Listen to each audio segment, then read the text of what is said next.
Pemirsa, ketatnya protokol kesehatan yang diterapkan di destinasi wisata dan sarana akomodasi di Bali diharapkan terus diunggah di media sosial.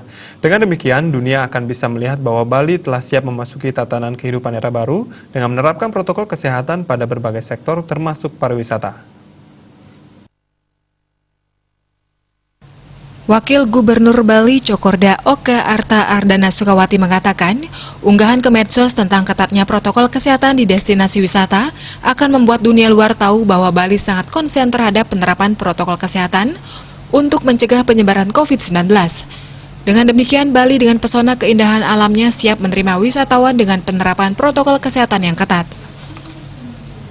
Skema tatanan kehidupan era baru ini dibagi dalam 3 tahap. Tahap pertama dimulai pada tanggal 9 Juli 2020 untuk aktivitas lokal, lanjut pada 31 Juli 2020 untuk wisatawan domestik, dan pada 11 September 2020, Bali akan dibuka bagi wisatawan mancanegara. Khusus untuk aktivitas lokal, seringkali masyarakat berasumsi hanya pada kegiatan ekonomi seperti pasar dan UMKM, padahal aktivitas lokal yang dimaksud juga termasuk sektor pariwisata dengan sasaran masyarakat lokal Bali. Menurut Cok Aceh, potensi wisatawan lokal sejatinya tak kalah dengan wisatawan Nusantara yang datang dari luar daerah Bali dan mancanegara.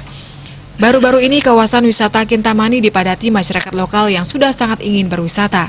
Selama ini potensi wisatawan lokal cenderung terabaikan dan pelaku pariwisata cenderung lebih fokus pada wisatawan Nusantara dan mancanegara.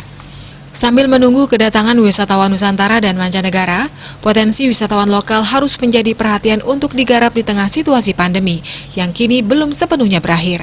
Bali Post melaporkan.